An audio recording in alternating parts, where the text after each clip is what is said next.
You remember the clinicians, the physicians that really took care of you and took care of your family as though you weren't just a number. And that, I think, is my initial reason for even entering into medicine.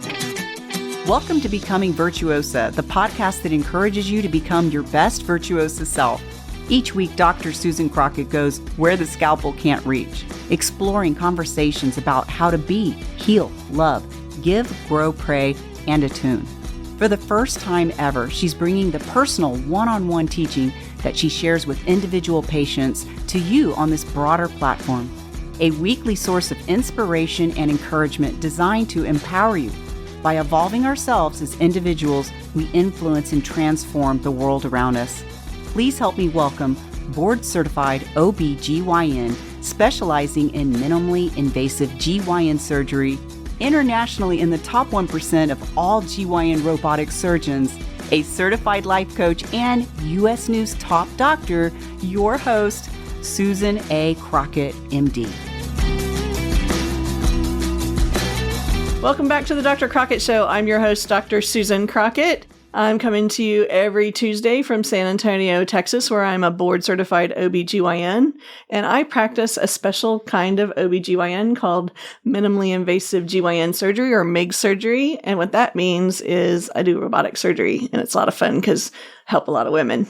I'm super excited today. We are calling the show today Welcoming in the New. It is the 100th episode, y'all, the 100th episode of Becoming Virtuosa, our podcast. So those of you that are friends of ours from the show know that we started the Dr. Crockett Show on YouTube in mid-2023, and this is like episode 60-something of that. But prior to that, in 2020, I had started with a podcast that's available on Apple and Spotify and all the places that you listen, called Becoming Virtuosa. And I started that as a place where we would start talking about wellness and how we work towards becoming the best versions of ourselves, because we believe that's how we make the world around us better, is we start encouraging each other and becoming the best versions of ourselves.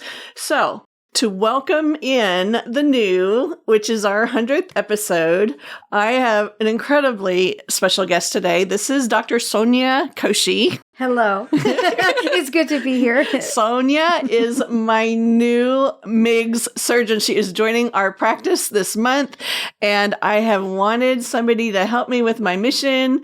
We always talk on this show about going where the scalpel doesn't reach, because most of what we talk about is wellness. But I'm bringing somebody on with you today, y'all, who is helping me with the scalpel for those of you that need help. And she is fantastic. I want you to kind of get to know her a little bit today. We're going to talk about her background and just introduce her to you. And Sonia, I'm so glad for you to finally be here. It seems like it's been forever waiting to welcome you in, and welcome. I know. Thank you so much. I'm happy to be here, and I'm really excited to get started. Right? Yes. It's been enough time. Because this MIGS thing is such a new field. There's not that many of us. Right. And for us to be in a place where we can really concentrate on doing the best surgery for women and having the best outcomes and making it as easy as possible for them, I don't know of any other place where we have this in a private practice in the United States. That's absolutely true. It's really cool. And this is where medicine is heading and should be heading. Yeah. And really, it's getting the most trained people to do the harder surgeries, but also do the everyday,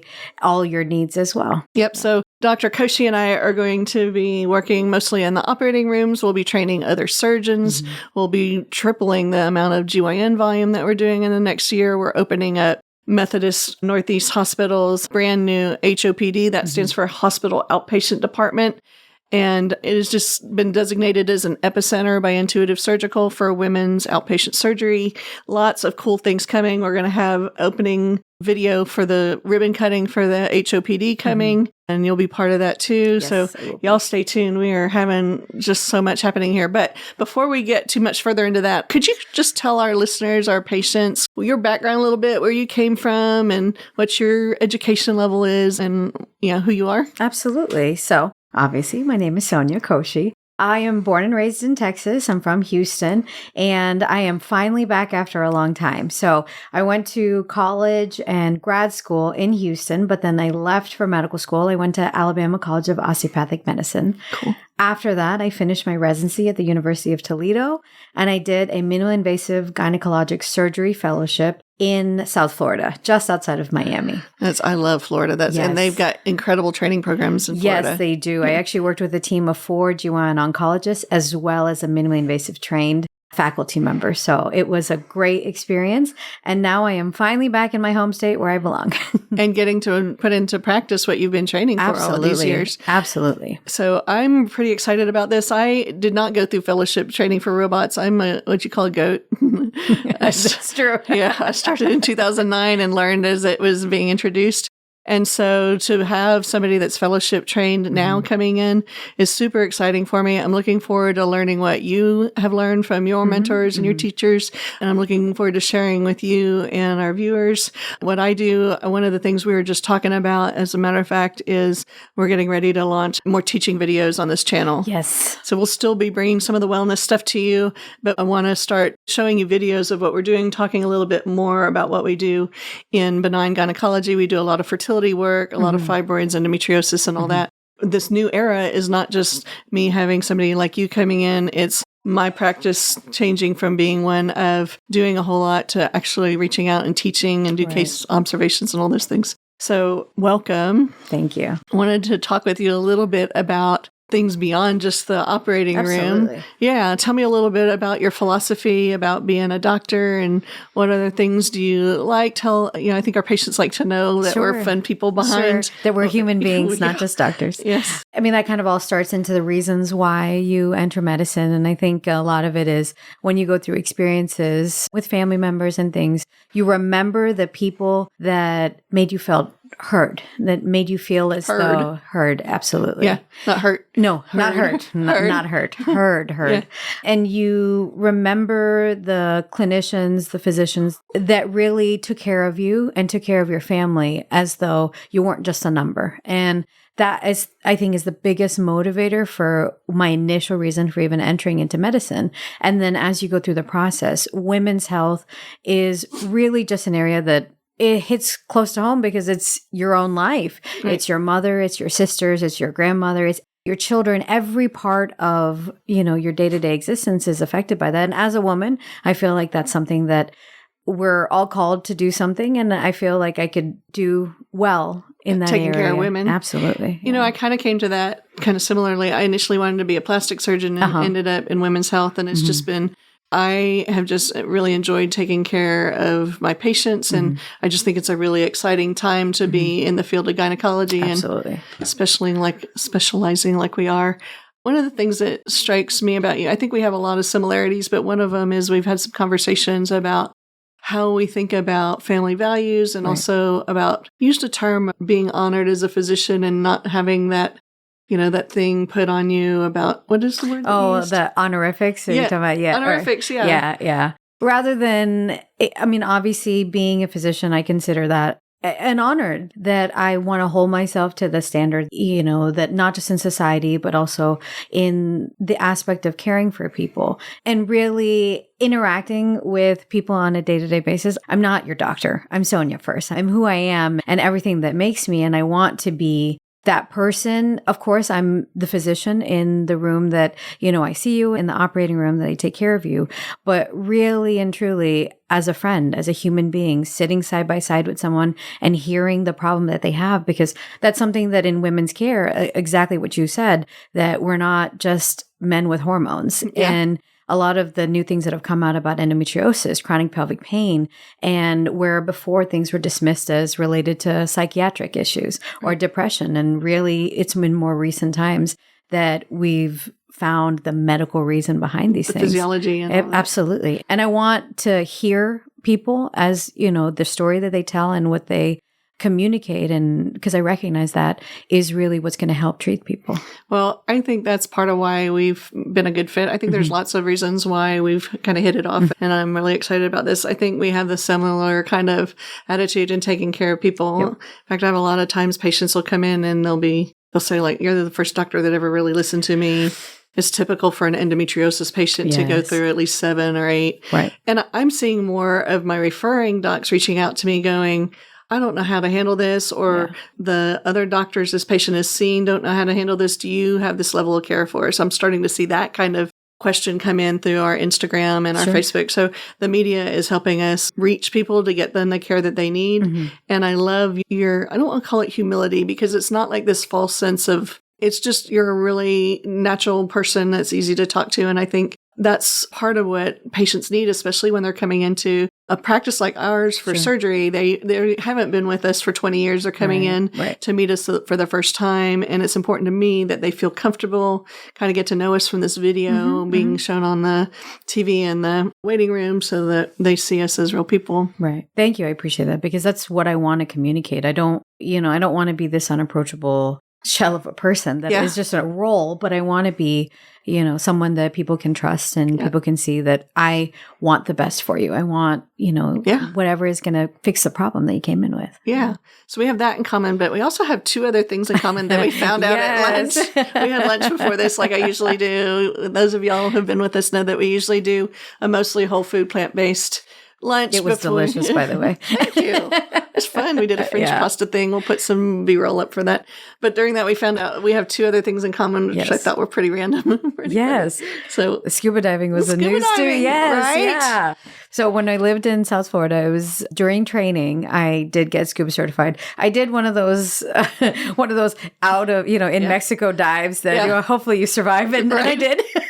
And then I was hooked. And so I got scuba certified, and I love it. It's super cool. It's a whole different world down there. It's really amazing. It's like flying, right? Yeah. So I've always loved the water, and I'd always wanted to get scuba certified. I only did about 5 years ago, and it's just really cool. And then I've taken some of my kids to learn how to, and my baby, Ryan, who's at A&M now, my baby, he's like 22. He wants to now be a marine biologist. That's incredible. Because he just loves the whole thing. So I'm so proud of him. It's pretty cool. And then the other thing that we had in common is one I'm kind of embarrassed about, but y'all need to know that we're human too, and we have our flaws, like Diet Coke, man. Oh, man. Right? So right now, I'm down to like the little cans, a couple sips, maybe before clinic, which is twice a week. I'm not down to that. But y'all, we know there's nothing good in that. No. Like, it's all chemicals. Gives me headaches. Like, there's no nutrition in it. No. Yeah, I think that's funny. I told the story of how I got through medical school on Diet Coke, because I used to drink a 6-pack a day. Yeah. Because I didn't drink coffee until I was in residency. So I think that may be what's also in common, because I don't drink coffee very often. Yeah. And so I think it was when you're tired, okay, I need a little pick-me-up. And if you don't drink coffee, you don't care for the taste of it. I think at that point. Yeah. Well, Diet Coke was an alternative. Coke. Yeah. Right. It was pretty bad in grad school, actually. One of our friends would know if they needed a favor from me, they'd bring me a bag of Jolly Ranchers and a Diet Coke. Terrible combination on the teeth. Ask my dentist. Okay, so don't be like don't be drinking those sodas. And then I have had to give up Jolly Ranchers because teeth. Sugar. Teeth, yeah. Teeth are important. Yeah. I love Jolly Ranchers. So it's been a long time since I thought about that. That's funny. So what we're replacing that with are things that are healthier. Yes. And so one of the things that we just started launching recently for our practice is the vitamin line called Virtuosa Vitamins. You can go to virtuosavitamins.com, and we'll put those tags in the notes below. But we've developed this vitamin line. I'm going to be doing a full show on this within the next couple of weeks. My producer, Starley, is like saying like today she wants that recorded. It's not 1,000 different vitamins. We are launching the world's first boutique curated vitamin line is what we're calling it. We have 12 products, maybe adding a few more. But what we've done is we've used a manufacturer that I've used for about 2 decades that follows FDA manufacturing guidelines, so we know the quality of the product is there. And we've rebranded their product to our own branding, but we've modified the packaging so that you have what you need all dosed correctly in the packs, and then all the pieces of the 12 different vitamins that we have fit together. And so you don't have to worry about overdosing or double dosing or not having the right thing. And for me, that was important. Those are the 2 things my patients kept coming in and asking, which was, what do I need to take? And beyond just eating more whole food, plant-based, getting your good sleep, getting your exercise, doing your stress management, supplementing what you're not getting with high quality supplements and making sure that you're getting the right thing and not overlapping them. So we had an interesting little talk. I'm excited that you have some ideas along those lines about some products that we haven't created yet in our line. I'm not going to spoil that now. I'm just going to tell y'all we may add 1 or 2 or maybe 3 products in the next year as we get going. The website is new. The store is new. You can buy the product in our office or online at virtuosavitamins.com. And please be patient with us because we are going through the launching of distribution and all that. And, that's a learning process too, but we're really proud of that. So it's exciting. It is exciting, right? It's a lot of exciting things. You know what? I love that you have the same kind of entrepreneurial idea. Like when we started talking about this downstairs, you were like, oh yeah, I've been doing this one and putting this together with a very similar idea, like creating your own set of what needs to be done for specific things. And so that was a pleasant surprise for me too. So we are welcoming in the new, for sure, the new era, the new office, the new HOPD, the new doctor, and a new era in education for women's surgery, both for you and for other surgeons.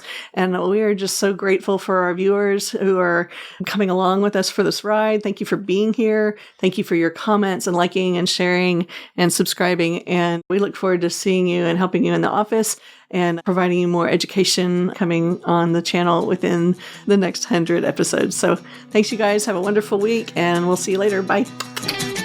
Thanks for listening to this episode of Becoming Virtuosa.